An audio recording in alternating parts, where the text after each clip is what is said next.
cell biology and medicine videos by Sphere Institute. If you like my work, please keep sharing, posting and also subscribe to my channel. Thank you so much. तो students हमारे पास evolution का chapter चल रहा है, that is chapter number 7। आप पहले reproduction का unit complete कर चुके हैं जिसमें आपने चार चैप्टर्स पढ़े थे। उसके बाद में आपने principles of inheritance and variation पढ़ा, that was chapter number 5 of genetics. उसके बाद में आपने चैप्टर नंबर 6 के अंदर molecular basis of inheritance cover up कर लिया और अब आपके सामने आ रहा है 7th चैप्टर जिसका इवोल्यूशन का बेसिक हमने लेक्चर लगा लिया था। उसमें हमने लेक्चर नंबर 1 कवर अप कर लिया है। आप में से जिसने वो लेक्चर ना देखा हो वो लेक्चर रिपीट करके देख सकता है, that is available on your YouTube. तो उसके बाद में आज हम चीज़ों को कंटिन्यू करते हैं। हम कुछ थ्योरीज देख रहे थे लास्ट लेक्चर के अंदर। आपको कुछ बहुत ही स्टूपिड सी थ्योरीज बताई गई थी जिसमें कि स्पेशल क्रिएशन, कॉस्मोजोइक थ्योरी थी, पैनस्पर्मिक थ्योरी थी, ऐसी बहुत सी थ्योरीज आपको बताई गई। हम कहाँ पे जाके रुके थे? हमने चीज़ें जाके रोकी थी थ्योरी ऑफ अबायोजेनेसिस पे। थ्योरी ऑफ अबायोजेनेसिस हमें बताता है कि लाइफ ओरिजिनेट होती है नॉन लिविंग मैटर से। न्यूटन इसका बहुत अच्छा सपोर्टर था। इसमें बताया गया था कि मड से फ्रॉग तैयार हो जाते हैं, चीज से बटरफ्लाई तैयार हो जाती हैं, इस तरीके की कुछ नॉनसेंस चीजें बताई गई थी। हाँ, चीजें ऐसे नहीं स्टार्ट होती हैं। No doubt life originates from non living matter अगर प्रिमिटिव एनवायरनमेंट की बात की जाए, लेकिन ऐसे नहीं है कि मड के पार्टिकल इकट्ठे होकर फ्रॉग बन जाएंगे और बटरफ्लाईज जो है वो चीज के पार्टिकल इकट्ठे होने से बच जाएंगे। तो ये जो थ्योरी ऑफ अबायोजेनेसिस थी इसे मॉडिफाई किया गया थ्योरी ऑफ बायोजेनेसिस में। बायोजेनेसिस ने क्या बताया? बायो मीन्स लिविंग, जेनेसिस मतलब ओरिजिन, यानी new life originates from pre existing life. लेकिन फिर भी ये नहीं बता पाए कि जो सबसे पहली प्रिमिटिव लाइफ थी वो कैसे बनी होगी, इसलिए थ्योरी ऑफ बायोजेनेसिस भी वाइडली एक्सेप्टेड नहीं है। तो थ्योरी ऑफ बायोजेनेसिस जिसे प्रूव करने के लिए कुछ एक्सपेरिमेंट कंडक्ट किए गए थे। आपको साइंटिस्ट के नाम बताए गए थे। साइंटिस्ट के नाम थे हमारे पास लुइस पास्चर, रेडी एंड स्पेलेंजानी। इन्होंने मीट ब्रॉथ पे एक्सपेरिमेंट कंडक्ट किए थे। उस चीज के लिए आप लास्ट वीडियो लेक्चर देख सकते हैं। तो बायोजेनेसिस के बाद नेक्स्ट जो थ्योरी दी गई थी दैट वाज मॉडर्न हाइपोथेसिस। इसे chemical theory of origin of life भी बताया जाता है। तो केमिकल थ्योरी आपको क्या बताती है? It was formulated by Haeckel. कई बुक्स ये चीज नहीं बताती हैं, एमसीक्यू में इंपॉर्टेंट होता है, तो इस चीज को मार्क कर लीजिएगा, इंपॉर्टेंट है। It was formulated by Haeckel but the idea was elaborated. The idea of Haeckel was elaborated by two scientists. The name of the scientists are very important, Oparin and Haldane. Oparin was a Russian and Haldane was a Englishman. तो Oparin और Haldane ने chemical theory of origin of life को explain किया था। इन्होंने क्या explain किया जरा चेकआउट कर लेते हैं। Life, first life forms could have come from existing non-living organic molecules। कुछ ऑर्गेनिक मॉलिक्यूल जैसे लिपिड्स हो गए, फैट्स हो गए, प्रोटीन्स हो गए, न्यूक्लिक एसिड्स हो गए, ये इकट्ठे हुए होंगे और इनके इकट्ठे होने से पहली प्रिमिटिव लाइफ फॉर्म यानी कि सेल क्रिएट हुई होगी। इस चीज़ का हमारे पास प्रैक्टिकल एविडेंस है भी कि जो हमारा प्रोटोप्लास्ट होता है वो बायोमॉलिक्यूल के ही एग्रीगेशन से बनता है।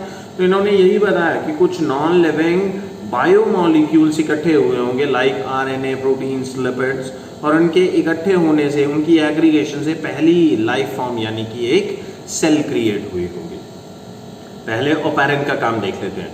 It is the work of Oparin, important है, ध्यान से देख लीजिएगा यार। तो अभी के लिए, इस साल के लिए तो ये सारी चीजें आपके नीट के लिए इंपॉर्टेंट है क्योंकि थ्योरी में तो ये चैप्टर नहीं आ रहा है। तो work of Oparin, it was published in the book that is known as the origin of life।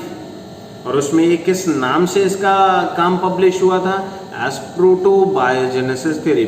proto means first, biogenesis मतलब formation of life forms, first life forms formation theory। इन्होंने क्या बताया? ये जो पॉइंट है मैंने box कर रखा है, यही सबसे इंपॉर्टेंट पॉइंट है। ये ओपेरिन का कंक्लूजन है। क्या कंक्लूजन है? अबायोजेनेसिस फर्स्ट, यानी नॉन लिविंग मॉलिक्यूल के मिलने से पहली सेल क्रिएट होगी, उसके बाद में बायोजेनेसिस एवर सिंस, यानी कि उसके बाद में पहली सेल से आगे सेल्स बनती रही। तो इससे दोनों चीजें ही सैचुरेट हो गई। पहली थ्योरी थी अबायोजेनेसिस की, दूसरी थी बायोजेनेसिस की, ये दोनों को इंक्लूड कर रहा था। इसने बताया कि सबसे पहली सेल तो अबायोजेनेसिस से रेडी हुई होगी, उसके बाद में उस सेल ने डिवाइड कर करके बाकी की लाइफ फॉर्म्स बना दी। सबसे पहली बार अबायोजेनेसिस हुआ था और बाद में बायोजेनेसिस चलता आ रहा है। तो इस अगर हम कहें कि लाइफ के ओरिजिन की बात करें या प्रोटोबायोजेनेसिस की बात करें, तो 4 बेसिक रिक्वायरमेंट है ये काम होने के लिए, अबायोजेनेसिस होने के लिए। पहला, एनवायरमेंट रिड्यूसिंग होना चाहिए, यानी उस एनवायरमेंट में या तो ऑक्सीजन ना हो या बहुत ही थोड़े अमाउंट के अंदर हो। दूसरा, आपको करेक्ट केमिकल चाहिए, आपको करेक्ट ऑर्गेनिक मॉलिक्यूल्स चाहिए और इनऑर्गेनिक मॉलिक्यूल चाहिए जिनकी एग्रीगेशन हो पाए। थर्ड, आपको सोर्स ऑफ एनर्जी चाहिए, जैसे कि आपको बहुत ज़्यादा हाइड्रोथर्मल एनर्जी चाहिए हो सकती है, जियोथर्मल एनर्जी चाहिए हो सकती है, वोल्केनिक इरप्शन से बाहर निकली हुई एनर्जी चाहिए, या हम कहें थंडरस्टॉर्म लाइटनिंग में भी बहुत एनर्जी होती है, ऐसा कोई सोर्स ऑफ एनर्जी चाहिए। और आपको जल्दी नहीं होनी चाहिए क्योंकि ये प्रोसेस बड़े ही आराम से होगा, तो इनफाइनाइट टाइम, ये नहीं कि आप अधीर हो जाएं 2-3 महीने में कि कुछ बन तो नहीं रहा है। तो अगर ये 4 चीज़ें हैं, इनफाइनाइट टाइम, जैसे पुराने टाइम में जब अर्थ बनी होगी तब बहुत आराम से चीज़ें हुई होंगी। इनफाइनाइट टाइम चाहिए, सोर्स ऑफ एनर्जी चाहिए, सही केमिकल चाहिए और एनवायरनमेंट रिड्यूसिंग चाहिए, यानी हाइड्रोजन का अच्छा खासा अमाउंट होना चाहिए। ओके, अगला काम, अगर मैं कहूँ, एक क्वेश्चन है जो कि जनरली थ्योरी के अंदर डिस्कस होता है, तो मैं ये क्वेश्चन रिपीट करता हूं, can creation of life from non living can be executed in present aura naturally. अगर हम आज के प्रेजेंट टाइम की बात करें, क्या अब अबायोजेनेसिस होना पॉसिबल है या नहीं? तो प्रिमिटिव एनवायरनमेंट कंडीशन रिड्यूसिंग थी, कारण एनवायरनमेंट में ओजोन का ब्लैंकेट नहीं था, ऑक्सीजन नहीं थी, ज्यादातर कौन सी गैस थी जो स्पेस में मिलती है, यानी हाइड्रोजन की बात की जा रही है। तो इस वजह से चीजें रिड्यूसिंग थी। Chemicals had capability of aggregation. अगर एनवायरनमेंट रिड्यूसिंग था तो जो केमिकल ऑर्गेनिक और इनऑर्गेनिक मॉलिक्यूल पड़े थे उनके पास एम्पल टाइम था कि वो इकट्ठे हों, रिएक्ट हों और एक स्ट्रक्चर बनाएं बड़े आराम से। आज के एनवायरनमेंट में ऑक्सीजन प्रेजेंट है तो एनवायरनमेंट ऑक्सीडाइजिंग है, तो केमिकल इतने आराम से जब तक इकट्ठे होंगे तब तक वो ऑक्सीडाइज होके बर्न हो जाएंगे, खराब हो जाएंगे। तो इसी वजह से प्रेजेंट एनवायरनमेंट में ऑक्सीजन होने की वजह से, हाइड्रोजन बहुत कम है, ऑक्सीजन होने की वजह से एनवायरनमेंट ऑक्सीडाइजिंग है, जिस वजह से चीजें डिग्रेड जल्दी हो जाती हैं। पुराने तरह का एनवायरनमेंट रिड्यूसिंग था, कारण हाइड्रोजन गैस डोमिनेट कर रही थी, तो उसकी वजह से अगर नाइट्रोजन के साथ हाइड्रोजन जुड़ा तो अमोनिया बन जाएगा, अगर कार्बन के साथ हाइड्रोजन बना मीथेन बन जाएगा, अगर ऑक्सीजन के साथ हाइड्रोजन जुड़ा तो वाटर मॉलिक्यूल बन जाएगा, अगर सल्फर के साथ हाइड्रोजन जुड़ा तो H2S गैस बन जाएगी। तो प्रिमिटिव एनवायरनमेंट में सभी बायो मॉलिक्यूल्स के साथ हाइड्रोजन एसोसिएटेड होती थी, कारण एनवायरनमेंट बहुत ही रिड्यूसिंग नेचर का था। ओके, सो ये हमारे पास पर्टिकुलर रीजन है कि प्रेजेंट एनवायरनमेंट के अंदर अबायोजेनेसिस होना पॉसिबल नहीं है। नेक्स्ट एक और क्वेश्चन यहाँ पे है, how can we say that primitive life originated in water not on land. अब अबायोजेनेसिस होने के दौरान जो पहली सेल बनी होगी वो ओशियन के अंदर बनी थी, ऐसा माना जाता है। कोई कैमरा तो लगा नहीं था तो हम तो सिर्फ अजम्पशंस ही लगा सकते हैं, लेकिन सबसे वैलिड और सबसे क्लोजेस्ट टू द प्रिसीजन जो हमारे पास इंफॉर्मेशन है वो हमें ये बताती है कि एक्चुअल में जो पहली सेल क्रिएट हुई होगी वो ओशियन के अंदर क्रिएट हुई होगी। ओके, लैंड पे क्यों नहीं? क्योंकि अगर हम प्रिमिटिव एनवायरनमेंट की बात करें, जब ऑक्सीजन नहीं थी तो ओजोन भी नहीं थी, अर्थ के ऊपर ओजोन का प्रोटेक्टिव ब्लैंकेट नहीं था, तो सन से आने वाली यूवी फुल इंडेक्स लेके अर्थ के सरफेस तक पहुंच रही थी। तो अगर पहली सेल क्रिएट होने की कोशिश भी कर रही होगी, अगर सीधा यूवी के एक्सपोजर में आती तो वो डिस्ट्रॉय हो जाती। लेकिन डीप सी का एनवायरनमेंट ओजोन हम कहें कि यूवी से, हार्मफुल यूवी से इन केमिकल मॉलिक्यूल्स की एग्रीगेशन को प्रोटेक्ट करने में कैपेबल है। इसी वजह से डीप सी के अंदर अगर ये एग्रीगेशन हुई होगी और पहली सेल क्रिएट हुई होगी तो वो हार्मफुल यूवी से बच गई होगी ड्यू टू डीप ओशियन। लेकिन अगर यही लैंड पे डायरेक्टली होता, डायरेक्टली यूवी रेडिएशन आती और उस चीज को डिस्ट्रॉय कर देती। यही हमारे पास एक वैलिड रीजन है जिस वजह से माना ये जाता है कि जो पहली सेल क्रिएट हुई होगी वो ओशियन के अंदर क्रिएट हुई होगी। मैं यहाँ पे पढ़ देता हूँ जो भी चीजें हैं, अगर आपको देखने में प्रॉब्लम आ रही है आपके नोट्स रेडी हो जाएंगे। Deep water would have protected primitive life forms from harmful UV. Evolution of autotrophs, phototrophs की बात हो रही है, led to formation of oxygen, और ऑक्सीजन की वजह से ओजोन लेयर बनी। जब ओजोन का ब्लैंकेट बन गया तब हार्मफुल यूवी रेडिएशन ब्लॉक हो गई और जो लाइफ फॉर्म ओशियन के अंदर थी वो माइग्रेट होके लैंड के ऊपर आई होंगी। उससे पहले उनका लैंड पे आना पॉसिबल नहीं था। तो ये थे हमारे पास दो क्वेश्चन जो बहुत ही प्रोबेबल होते हैं इस चैप्टर के अंदर। नो डाउट इस साल आपको ऐसे क्वेश्चन नहीं आ रहे हैं क्योंकि कोरोना की वजह से आपके सिलेबस में 30% रिडक्शन हुई है। इन फ्यूचर अगर ये वीडियो लेक्चर कभी इन फ्यूचर देखा जाता, आपके जूनियर्स देखेंगे तो उन्हें इन दो क्वेश्चंस पे बहुत ज़्यादा स्ट्रेस देने की ज़रूरत होती है। वजह इन फ्यूचर तो इवोल्यूशन चैप्टर पढ़ाई जाएगा, काफ़ी इंपॉर्टेंट होता है। तो यहाँ पे एक और इम्पॉर्टेंट स्टोरी लाइन की तरफ चलते हैं। इम्पॉर्टेंट स्टोरी लाइन हमें क्या बढ़ा रही है? Steps in the origin of life. हम ये पूरा देखेंगे कि यूनिवर्स कैसे बना, सोलर सिस्टम कैसे बना, प्लैनेट अर्थ कैसे बना और प्लैनेट अर्थ पे पहली लाइफ फॉर्म कैसे बनी होगी। बहुत बड़ा फ्लो चार्ट है, ज़रा ध्यान से चुनते जाइएगा स्टोरी लाइन को। मैं स्टार्ट करता हूँ। सबसे पहले हमारे पास हिग्स बोसोन पार्टिकल, ये ज़रा सर्च कीजिएगा हिग्स बोसोन क्या होता है। आप तो तब शायद पैदा नहीं हुए थे, प्रोबेबली 2003-2002 के अंदर। उस टाइम हमारे पास एक एक्सपेरिमेंट कंडक्ट हो रहा था हिग्स बोसोन। स्विट्जरलैंड के अंदर अंडरग्राउंड एक लैब बनी हुई है जहाँ पे प्राइमइवल मॉलिक्यूल यानी कि सबसे इनिशियल गॉड्स पार्टिकल को क्रिएट करने की कोशिश की गई थी। तो उस टाइम तो इस चीज़ पे बहुत कलेश भी था। माना ये जा रहा था कि अगर इस प्रोसेस के दौरान कोई ब्लैक होल अर्थ पे क्रिएट हो गया तो पूरी की पूरी अर्थ वैनिश हो सकती है। क्या ब्लैक होल क्रिएट हुआ? नहीं हुआ होगा क्योंकि आप सभी जिंदा हैं। अगर ब्लैक होल क्रिएट हुआ होता तो एक्चुअल में सारी की सारी अर्थ छोड़िए हमारा पूरा सोलर सिस्टम ही वैनिश हो जाता।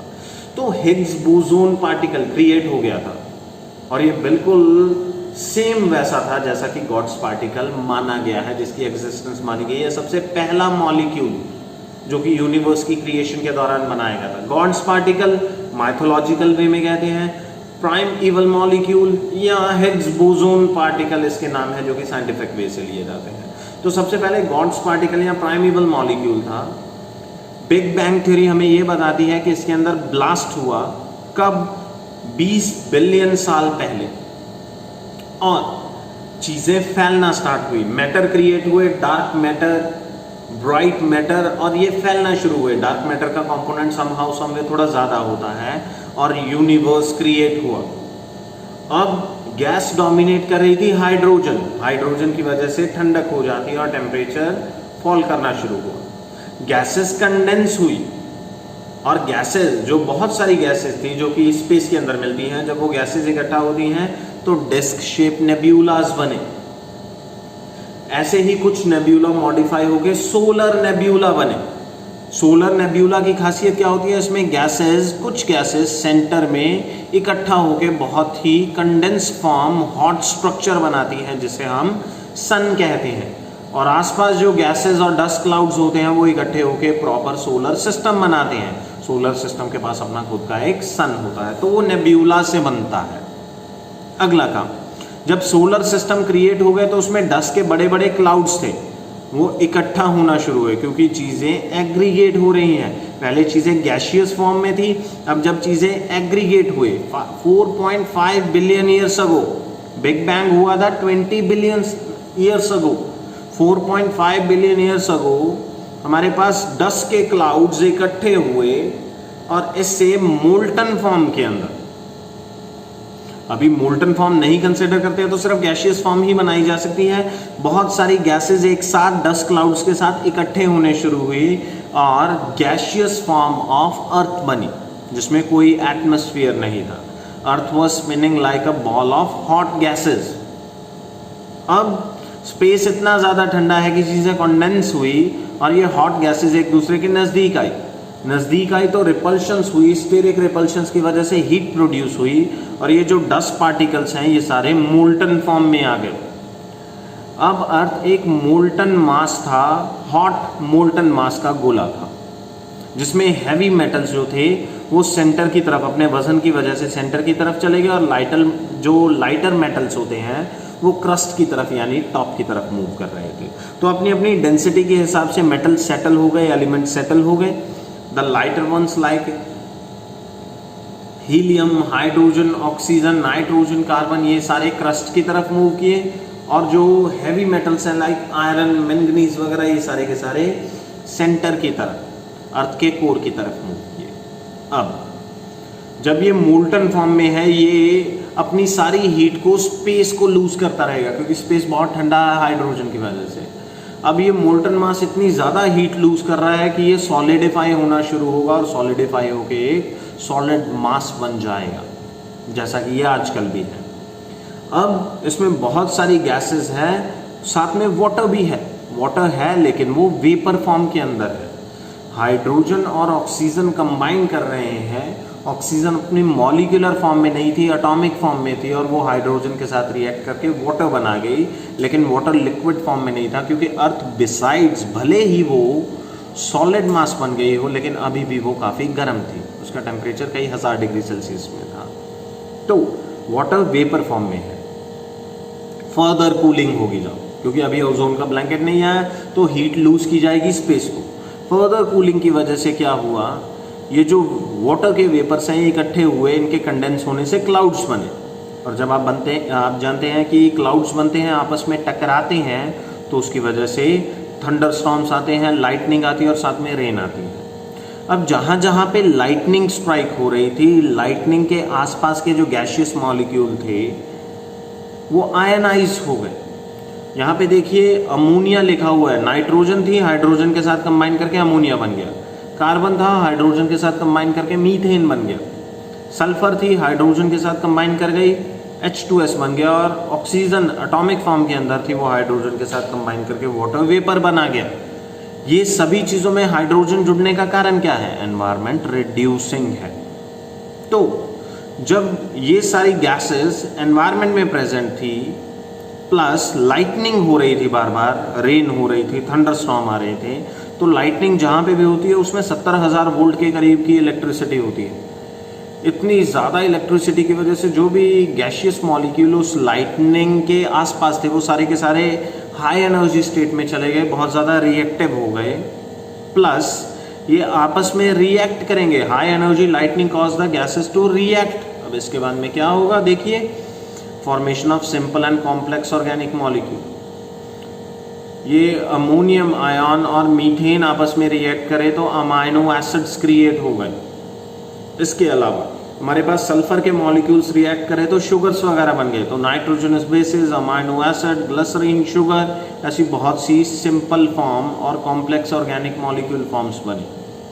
लेकिन बारिश के साथ ये सारी की सारी जो ऑर्गेनिक मॉलिक्यूल्स हैं ये नीचे गिर रहे थे बारिश के पानी के साथ। बारिश का पानी इकट्ठा हुआ तो ओशियंस क्रिएट हुए और उन ओशियंस के अंदर ये जो कॉम्प्लेक्स और सिंपल ऑर्गेनिक मॉलिक्यूल है ये बिल्कुल वैसे तैर रहे थे जैसे सूप के अंदर सब्जियां तैरती हैं। मैं सूप वर्ड क्यों यूज़ कर रहा हूँ, क्योंकि पानी अभी भी बहुत गर्म है, अर्थ का सरफेस अभी भी बहुत गर्म माना जा रहा है, यानी कि वो 1000 से 1100 डिग्री सेल्सियस पे था। तो ओशियंस दस created had rich mixture of biomolecules. तो यहाँ पे हेल्डेन का काम सामने आता है। हेल्डेन ने इस ocean which is rich in mixture of biomolecules को डिफाइन किया था एज हॉट डाइल्यूट सूप और प्रीबायोटिक सूप, क्योंकि इस स्टेज के बाद पहली सेल क्रिएट होने जा रही है। तो ये जो ओशियन थे जो कि बायोमॉलिक्यूल्स कैरी कर रहे थे, बिल्कुल वैसे था जैसे गर्म सूप के अंदर सब्जियां तैर रही होती हैं, वैसे ही गर्म ओशियन के अंदर बायोमॉलिक्यूल तैर रहे थे। और यही हेल्डेन का काम था। हेल्डेन ने प्रीबायोटिक सूप के बारे में बताया था। और ये प्रीबायोटिक सूट है। अब बायोमोलिक्यूल्स जो पड़े हैं ये वही बायोमोलिक्यूल हैं जो कंपोनेंट्स हैं प्रोटोप्लास्ट के, यानी कि इवोल्यूशनरी किसी इवोल्यूशनरी फोर्स ने इन बायोमोलिक्यूल्स को इकट्ठा कर दिया होगा, बस अजम्पशन ही लगाई जा सकती है इस चीज़ के बारे में, और बायोमोलिक्यूल की एग्रीगेशन की वजह से पहली प्रिमिटिव सेल क्रिएट हुई होगी। हमारे पास क्या एविडेंस है, क्योंकि ये जो रिच मिक्सचर है बायोमोलिक्यूल का जो कि प्रिमिटिव ओशियंस के अंदर था, यही बायोमोलिक्यूल प्रोटोप्लास्ट के भी कंपोनेंट होते हैं। जैसे आप प्रोटीन्स देखते हैं, आप ग्लाइकोप्रोटीन्स देखते हैं, आप शुगर्स देखते हैं, अल्टीमेटली वही सारी चीज़ें हैं, लिपिड्स वगैरह हैं जो कि एक सेल के अंदर होते हैं। तो यहाँ पे बायोजेनेसिस, इसके बाद में बायोजेनेसिस स्टार्ट होगा। मैं आपको बताऊंगा पहली सेल प्रोकैरियोटिक सेल यूकैरियोटिक कैसे बनी, प्लस यूनिसेल्युलैरिटी से मल्टीसेल्युलैरिटी कैसे आई, प्लस ऑर्गेनल्स कैसे क्रिएट हुई, वो सारा का सारा बायोजेनेसिस के अंदर आ रहा है। मैंने आज आपको अबायोजेनेसिस कराया, यानी पहली प्रिमिटिव सेल के कंपोनेंट तैयार कर दिए। अब हम नेक्स्ट वीडियो लेक्चर के अंदर इन कंपोनेंट्स को साथ मिलाएंगे और उनके साथ मिलाने से पहली सेल क्रिएट हो जाएगी। तो यहाँ पे दो नीट पॉइंट है साइड पे जो लिखे हुए हैं, जरा चेकआउट कीजिए। पहला, water and ammonia were first compounds, or we can say as water and ammonia were first inorganic molecule of planet Earth. Water और अमोनिया अर्थ के पहले इनऑर्गेनिक मॉलिक्यूल भी है और पहले कंपाउंड भी हैं, ओवरऑल कंपाउंड की बात की जाए। लेकिन सबसे पहले ऑर्गेनिक कंपाउंड की बात किया जाए तो वो मीथेन हो जाता है। तो याद रखिएगा, पहला ऑर्गेनिक कंपाउंड मीथेन है, पहला कंपाउंड या inorganic molecule water and ammonia है। ये एमसीक्यू में आता है, ये बहुत ही इंपॉर्टेंट है, तो इस चीज़ को ज़रा ध्यान से कर लीजिएगा जी। ओके, तो ये था आज का वीडियो लेक्चर, जिसमें हमने अबायोजेनेसिस को देखा। अब नेक्स्ट वीडियो लेक्चर में हम बायोजेनेसिस करेंगे। आज के लिए फिलहाल इतना ही है। Thank you so much.